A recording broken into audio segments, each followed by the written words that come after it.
think the biggest thing is just bringing awareness so that people know that there are resources for them. They're not alone. They have a support system, and that there are people there who can help them. If you're struggling with mental health, don't be afraid to seek help.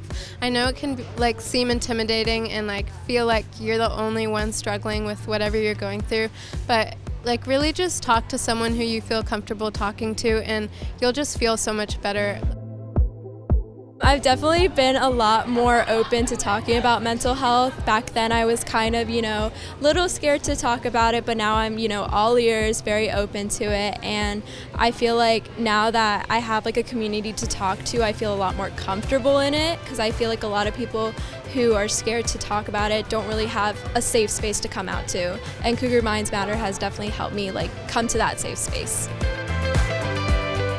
I didn't know much about mental health, but as I became increasingly involved with Our Minds Matter, I've really learned that mental health impacts all people, and no matter whether you think about it or not, it really is kind of all-encompassing to people's lives.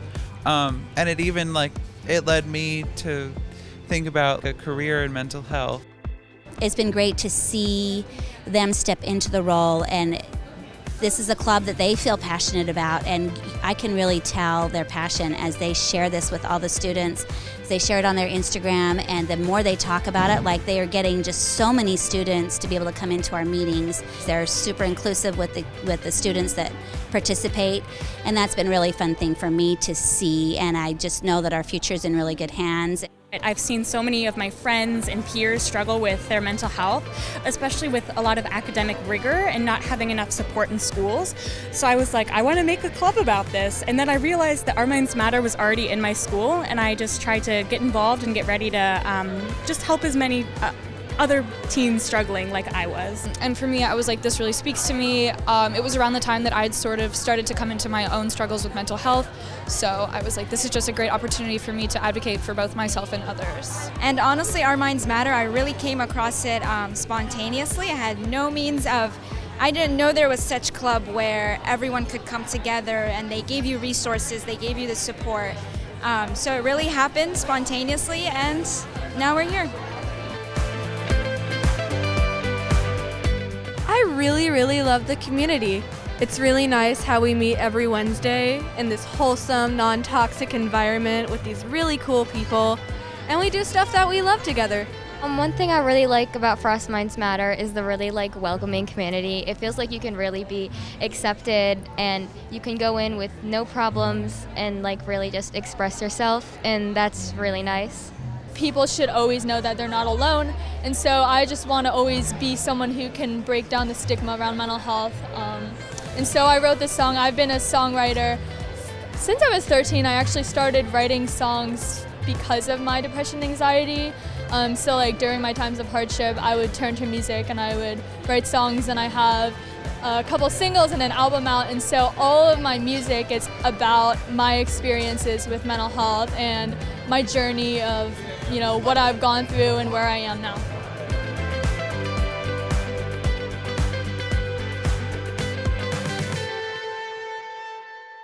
I'm Diane Ross. I'm a school psychologist, also a co-sponsor for Chantilly Minds Matter, and also your MC for the evening tonight.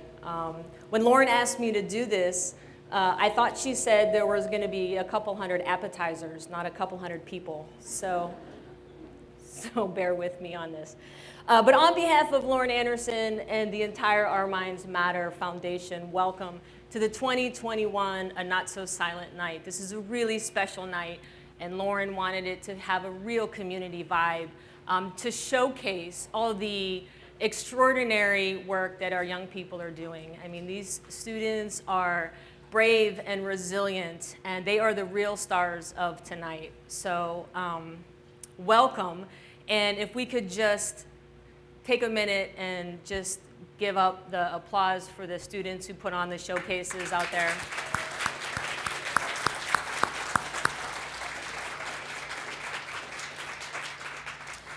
So as you can tell by these showcases, these are not kids that are just sitting at home playing video games. To be clear, they're playing video games a little bit. But they are actively engaged in meaningful conversations around mental health. They're participating in clubs. And you know what? They're not just engaging in conversation. These students are changing conversations about mental health. And that's extraordinary work.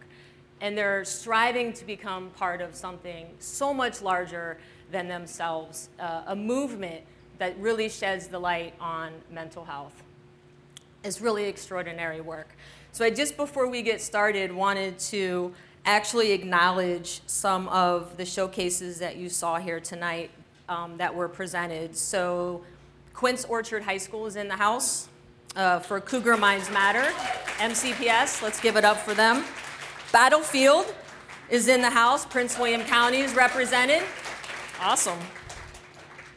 Woodson High School, Fairfax County Public Schools in the house. Frost Middle School. Yeah, I knew you'd be the loudest. And a special shout out to Frost Middle School, who they are leading the charge in the middle school front with all of their exuberant middle school energy. Yeah, they show up loud and proud every time. Love Frost Middle School.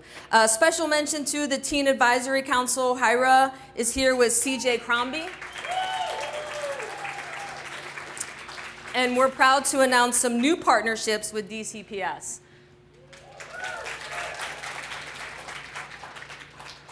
Students, I want you to take a look around at all the adults in this building. These are people who are showing up for you in ways that you might not even recognize. You might not be aware of. These are individuals who contribute their time, their money, their energy to support the foundation, which then in turn supports the work that you're doing in the schools. We have club sponsors in the house, and I know there's a lot of them, and I'm gonna make them stand up right now because we're gonna acknowledge all of the club sponsors in the room. So if you're a club sponsor, please stand up.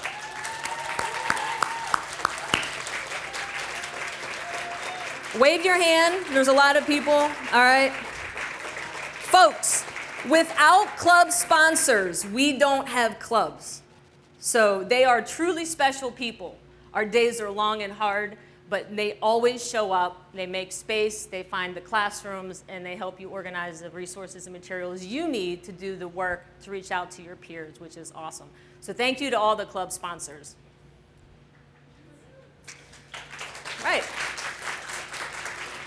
So I love working with high school students. I love working with high school students. I've been doing this 26 years in public education. It's true. It's true. And I have all the gray hair and wrinkles to prove it. That's true. But I've learned so much from high school kids. And I'm going to use kids and students interchangeably. If I say kids, don't be offended. It just comes naturally. But I learned so much from them. And I think sometimes we get it wrong. I think we think students need to be learning from adults.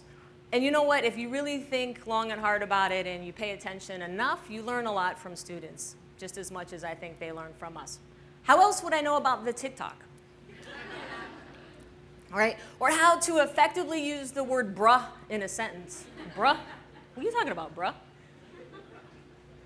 I learned so much from them.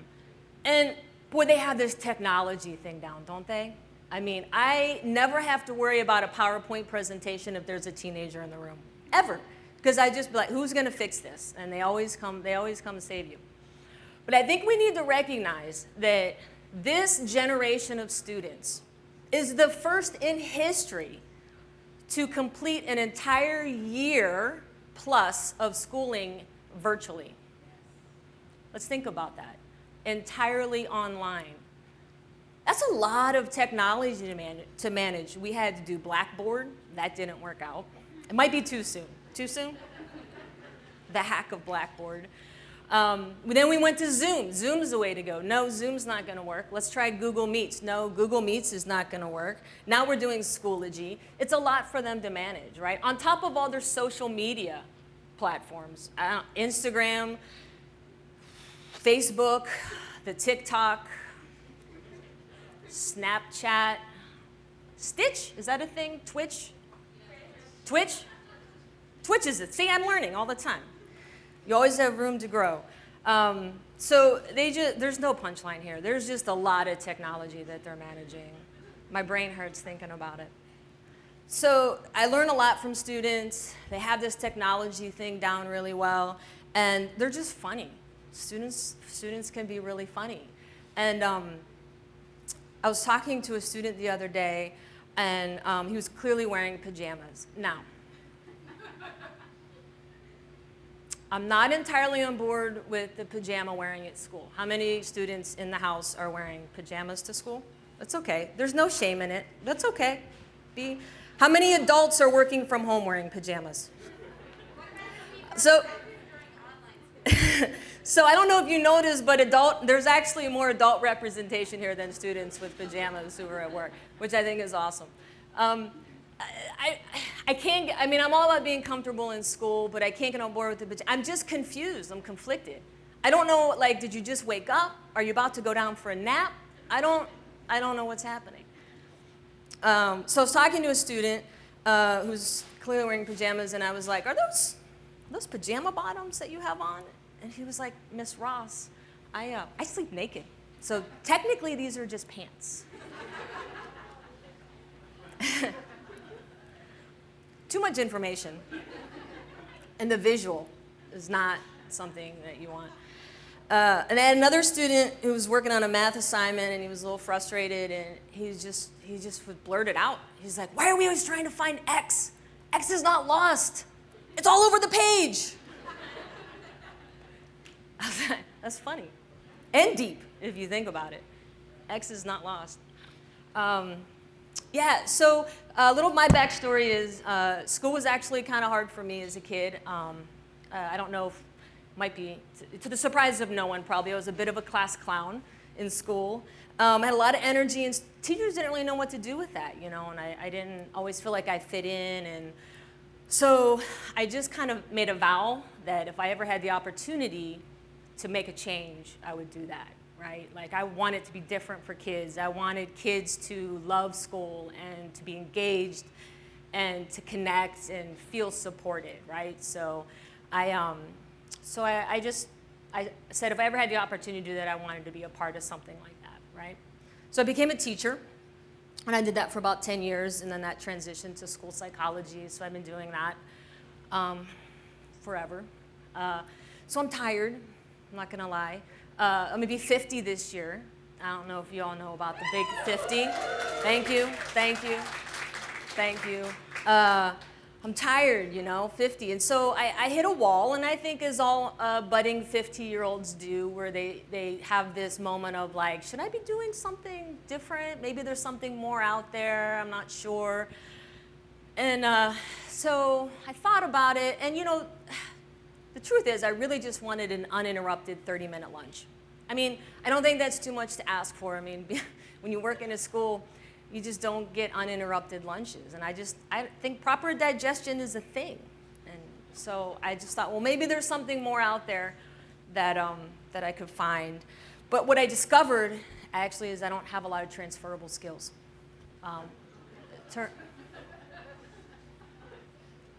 Turns out when you've only ever worked in a school building all of your adult life, I can write a mean hall pass.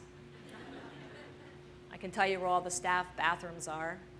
That kind of limits you. And I actually, when I was writing this, I didn't realize I was going to have some supervisors that I work for here before I started writing some career-changing jokes. But I'm gonna do what I tell the students to do, and I'm gonna say when it gets uncomfortable, you're just gonna push through it.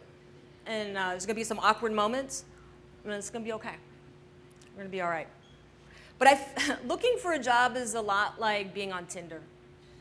It really is. Stay with me. I know. Well, you're constantly looking for a match, right? And then you just start exaggerating stuff about yourself that just isn't true, just so that you look good. A couple years ago, like I said, I kind of started looking, and I was on the phone, and I was looking at job descriptions, and I was fast-paced, must be able to work in a fast-paced environment. I'm tired. No. Must be a self-starter. I'm pretty prompt dependent at this point, so no. Must be able to lift 40 pounds. I got a back thing. No. Must be able to work in a high-pressure situation. Yeah, I work in a high school. Check. High-pressure situation. Got that. Must be able to wear many hats. Yeah, I can do that. Check, right? I'm excited. I'm like, this might be it. And then, must be willing to work long hours with no overtime pay. No, I'm already doing that. So no. So I'm just going to stay a school psychologist. And it's fine. It's good. Really, it's good. It's fine. I think it'll be fine. I think it's good. But no, thank goodness, because if I did make a change, then I would not have the opportunity to work with some really amazing young people. Some of the young people that you've had an opportunity to meet here in their showcases, and a few that you're about to meet tonight up here. And so I'm super excited to be able to introduce the keynote speaker for tonight. So this is a student she's a senior and co-president of the Rams Matter Club at Robinson Secondary School in Fairfax County. Let's give it up for Robinson. So you just produced the keynote speaker for tonight's main event. She's making her way to the stage. Don't pay. I'm not done yet. I'm not done introducing you.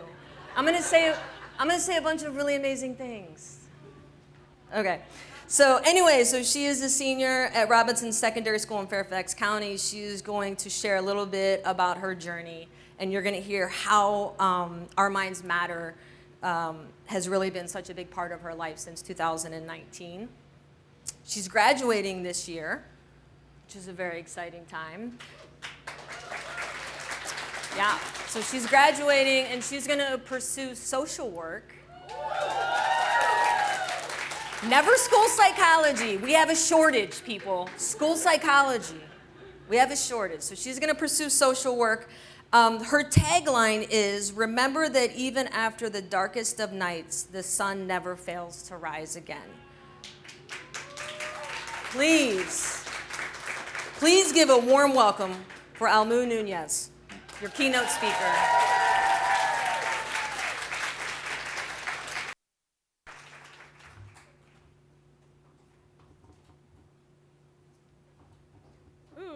Hi.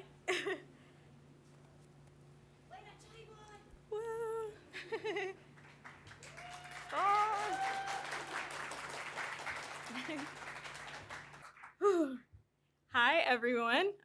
Thank you so much for being here. Actually, I did not know there was going to be this many people. I'm so honored to be the student keynote speaker tonight.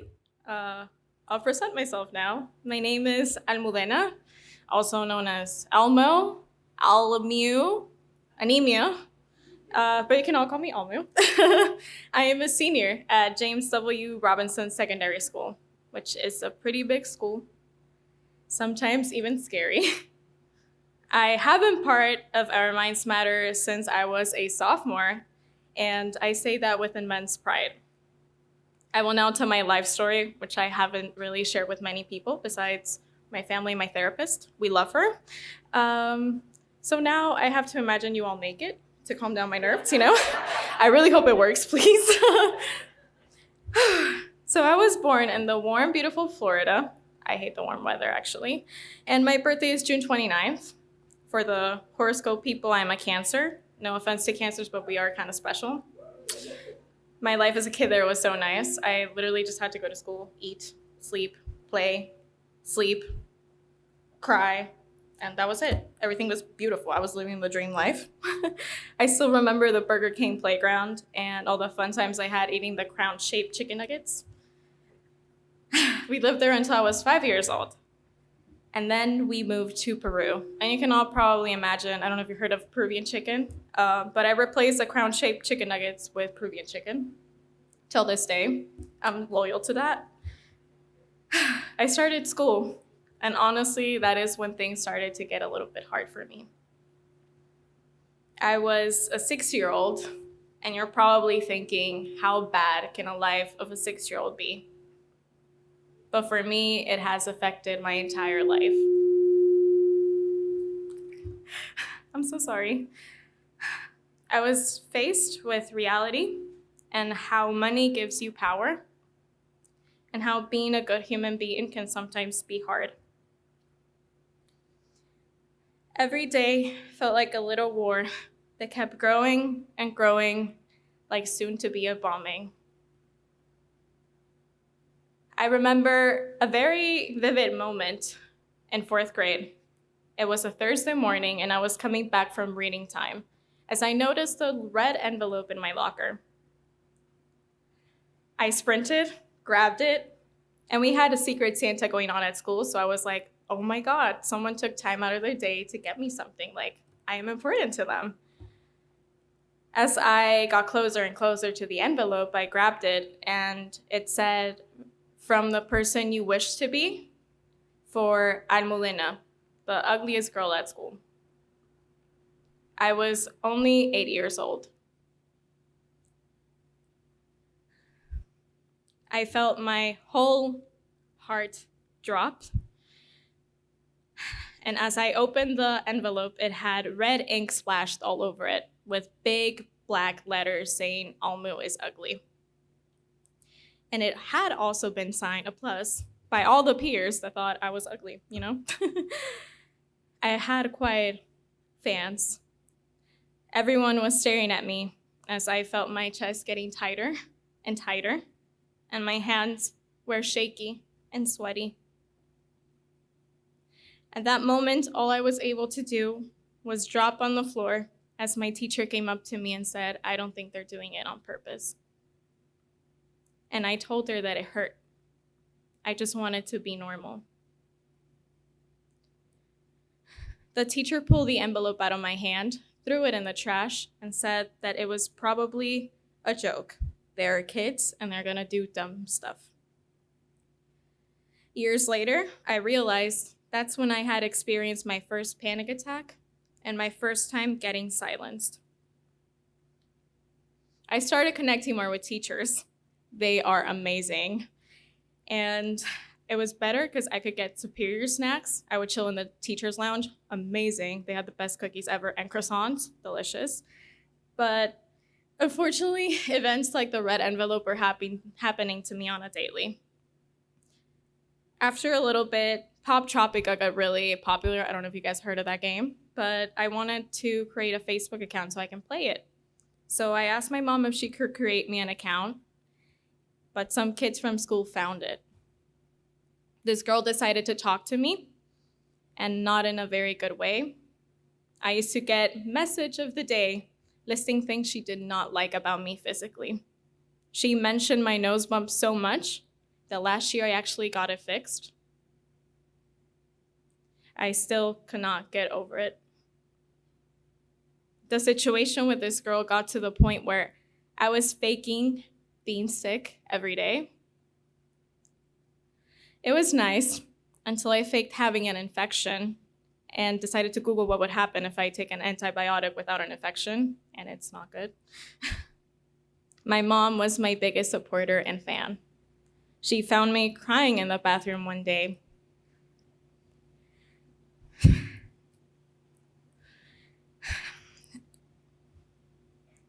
She read all my messages.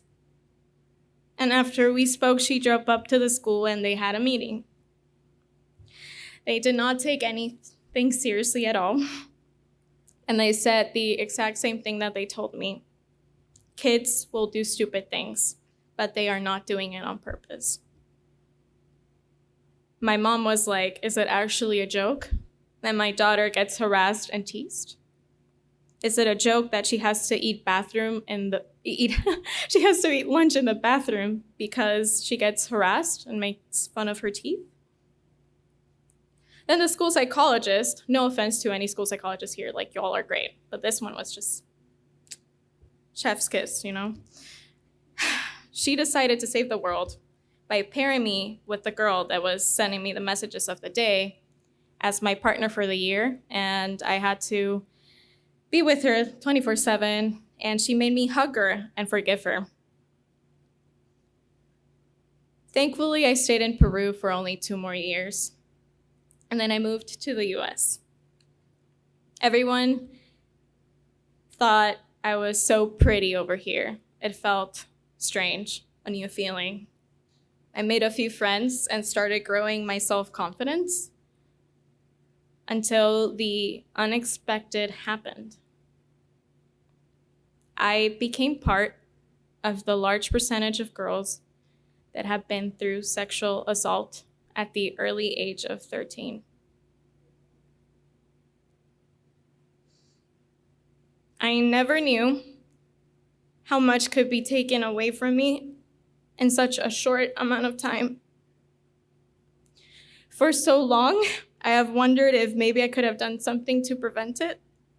If maybe I could have reacted a second earlier, I would have been able to get away without getting hurt. My brain went blank after that, and honestly, all my memories from that year have been erased. After a little while, I decided to speak with my mom and share what had happened, because I was so afraid of being alone with myself, with my thoughts. You see, people have this perception that suicidal people just don't care about the people around them. But after me thinking that suicide was the best option for me, I can say that we care too much. We care too much about what people think, what they will say, or how they would react. It's not that we want to be dead. In fact, if you ask anyone if they had a magic wand, I'm sure they would choose life. But unfortunately, magic wands don't exist. After everything, I made the decision to attempt to take my own life.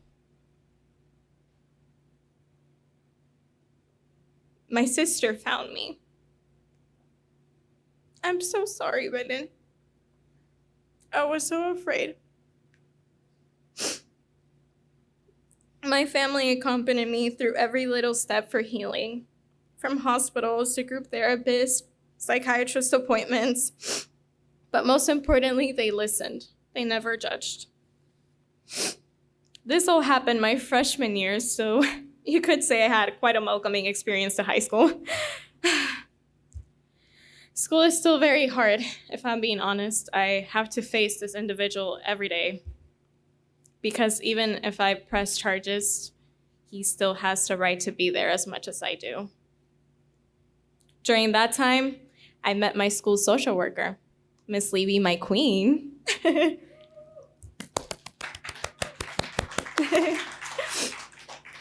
She introduced me to Rams Matter, the club that I'll carry with me in my heart until the day I die. After everything happened, I lost everyone. And if I'm being honest, I am still quite alone sometimes. I got very lonely, and I remember one day I bumped into the individual, and Miss Levy was my safe person at school. So I went and found her. I was literally there every day. Like, I'm so sorry, Miss Levy. She actually had chocolates too, so it kind of, Yeah, I love the Hershey Kisses. Please bring them back. But she told me that there was this school club going on called Rams Matter, and that I should stay after school, that it was gonna be great. And honestly, I do not regret it at all. As I walked in the door, I felt like a whole weight was lifted off my shoulders. I was not seen as a victim. I was not seen as fragile. I was seen as Almu. I was seen as a human. It was a very small meeting, just me and the club leaders, but in my opinion, it was perfect. Orion was her name. She sat down next to me, and we started sharing in a circle how we were doing that day. And I was last. And I was so afraid, thinking in my brain, what am I gonna say to that question? How am I doing today? But when it was my turn, I froze. How are you today? Orion asked me. And all that came out was silence. She held my hand, and as I felt tears running down my eyes, I spoke. I let myself speak, tell my story. It felt so safe to be able to be myself and for that to be enough. The feeling of being in there is something that I want every single person in school to feel. Because honestly, sometimes all we need is someone like Orion, someone that will listen. Now it has been almost 4 years since all of that happened, and I'm actually celebrating in January my 3 years of being self-harm free.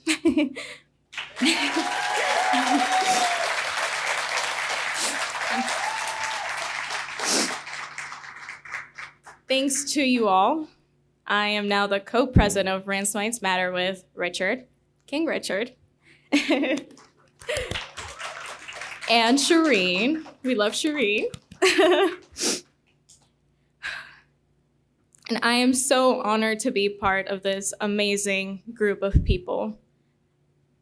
I never would have imagined to first be alive right now, and second, to even be part of helping other people that are feeling just like I did.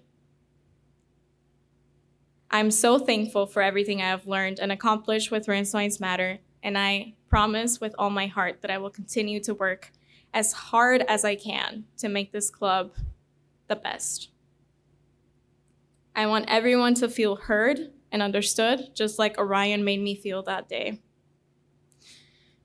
I wanted to take the time now to thank Our Minds Matter for existing and helping people like me find hope, because you guys really make me feel like I am enough.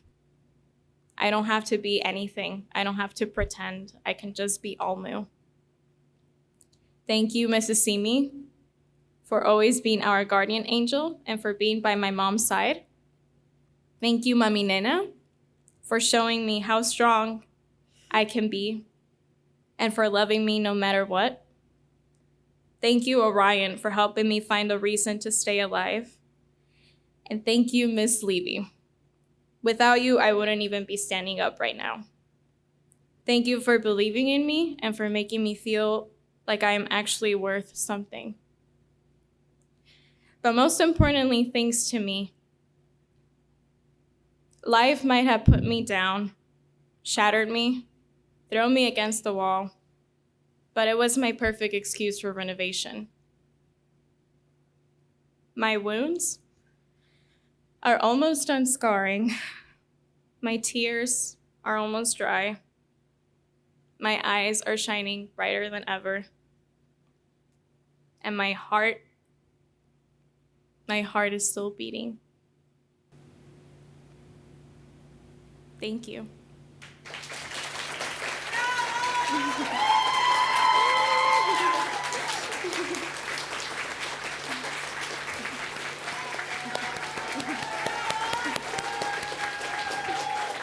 Thank you.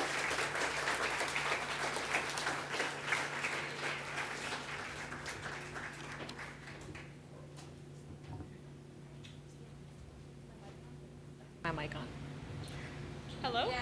Am I on? Okay, good. So we're gonna do, so research showed, this was amazing, right? So I'm feeling really inspired. Research shows, do you know the Superman pose? Like it builds courage and, yeah. So we're gonna take a moment and we're gonna do the Superman pose, and I encourage everyone in the audience to do the same thing, because it takes a whole lot of courage to come up here and tell your story. Come on, let's do it. Come on, arms out, that's it. Put the chest out, feel strong. Come on, we're all doing it, Superman pose. Let's go, it feels great. It takes a lot of courage to do that, and you did amazing. You did great. Thanks. Thank you so much. You're so welcome. So one thing that stood out from that really remarkable speech is the phrase that really kind of stuck with me is like, the first time I learned to be silenced. And that's really powerful. And it's really ironic that tonight's theme is, you know, a not so silent night. So it's not lost on me that this is the perfect forum to expose all of those sort of vulnerabilities. And to have venues like this and opportunities to expose some of those things so that we can start talking about it. to move through so you can start healing. So I'm just super impressed. So it takes a lot to get up here and share that. And thank you for being such a wonderful audience. So at this time, I'm going to welcome Lauren to the stage. I think she's going to say a few words. Lauren, if you're around.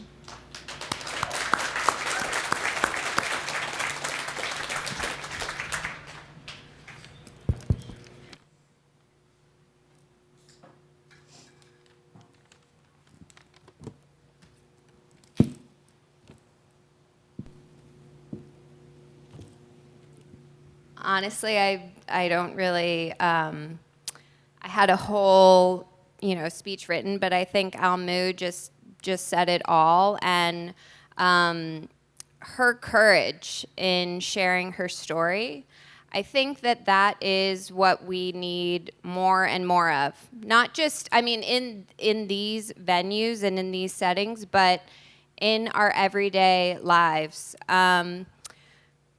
In the past 2 months, youth mental health has been declared a state of national emergency by the leading groups in child and adolescent health.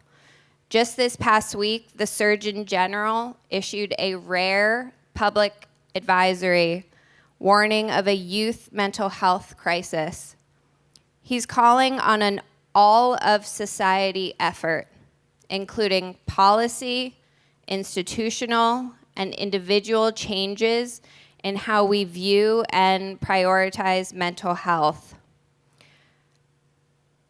I do hope you leave inspired this evening by all the young teens here tonight, by Almu. Where is she?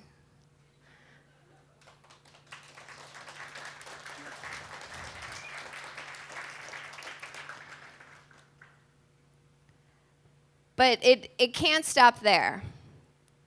I urge you to use that inspiration to drive action and change in how you as an individual view and prioritize mental health. I think we're at a critical time right now. I think this time can either go down in history as a deadly double pandemic of COVID-19 and deteriorating mental health, or we can all be part of a radical movement for mental health awareness, for mental health services, for suicide prevention, which I believe is possible. But what does this really look like in practice? I believe it's normalizing the discussion around mental health and treatment.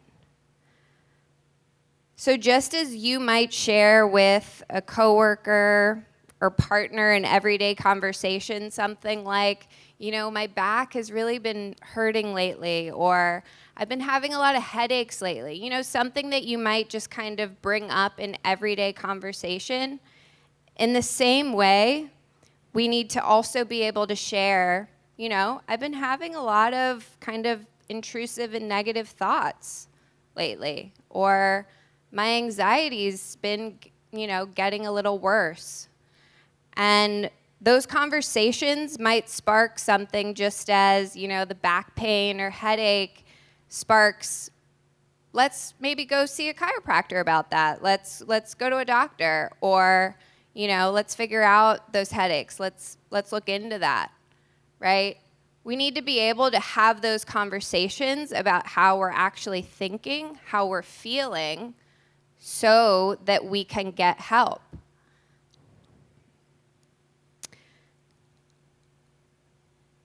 I was struck by how candid a suicide attempt survivor, suicide prevention activist, his name's Kevin Hines, he speaks of his support plan for his mental illness and suicidality. He accepts it, and he realizes he will have times when he's suicidal again. With a group of mental health professionals and family members, he's made a very specific plan whenever he is experiencing suicidal thoughts or feelings of what he can do to keep himself safe. And if the first steps of his plan aren't available to him, he at times has had to approach strangers and say, I'm not feeling safe right now. Will you stay with me until my, family member or someone on that first part of that plan can meet with me? This has time and time again been what he has needed to stay safe and to stay alive. So how can we as individuals start to create a safety net for each other so that we don't suffer alone, and ultimately so that we can get help and treatment to feel better and to continue to live our lives the best that we can? It's possible. Kevin Hines is a testament to that. Almu is a testament to that. I urge you, as the Surgeon General has said, what we need is an all of society effort. It starts with each and every one of us here today, here in this room. And when you're feeling unsure or doubtful, or this is new, like I've never really brought up how I'm thinking or feeling with others, it might, be a little messy or at first. I want you to remember all of the young students that you met today. I want you to remember Almu. Remember their bravery and courage, what they're doing in their schools each and every day to change the culture around mental health. They are doing it, and we can and we need to. Thank you.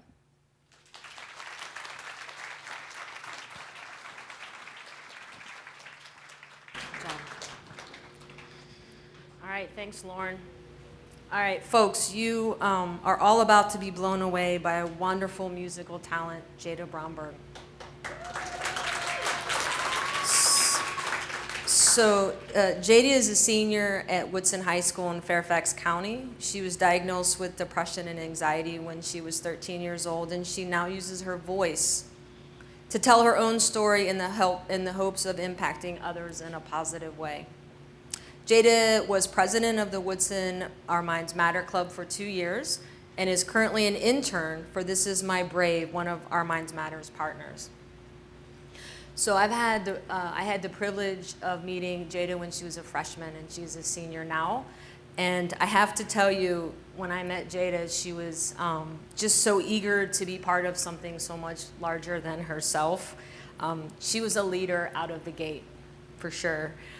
She's been interviewed on the Today Show and most recently WUSA 9, and she participated in the teen mental health first aid training.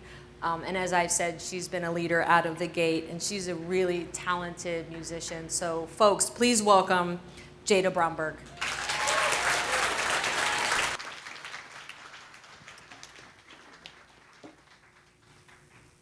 Hi. Hello. Just gonna shake off all the nerves. I'm so thankful to be here tonight, and I'm so glad that I'm gonna be able to sing an original song for you that I wrote. It's actually for this event specifically, and it's called A Not So Silent Night with You. And so it talks about kind of just people and their thoughts and emotions that they might be going through, and how if you're in a really dark time, you're not alone, no one is alone, and you can even look around the room and see all of the people who are here to support you. So I hope you enjoy. Thank you.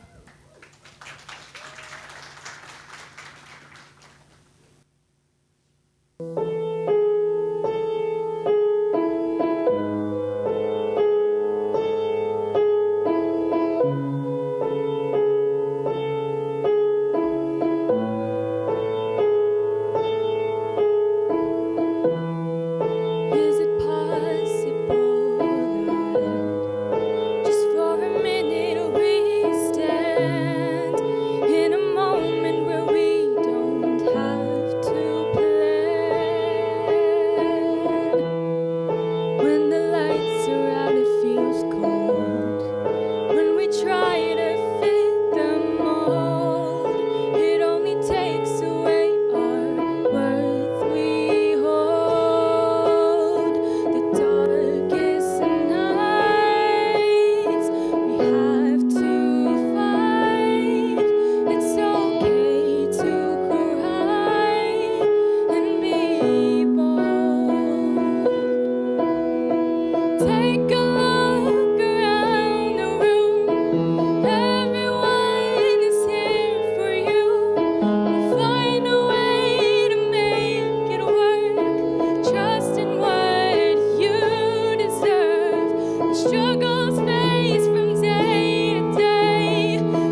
Thank you.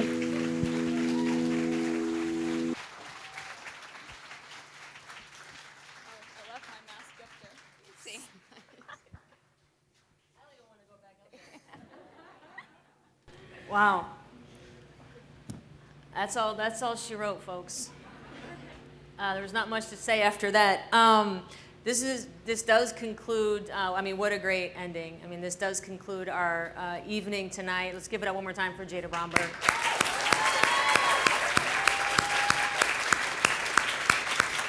Solid work. I could listen to you sing all night. That's awesome. So thank you to our event sponsors and funders, to the Showroom. This place has been amazing. It's a really great venue. You guys have been just amazing hosts and hostesses. So the venue, thank you so much. Again, to the event sponsors and funders, to the Our Minds Matter staff. These people are working tirelessly between the board and the foundation, getting resources out to the folks at the school level. They're doing incredible work.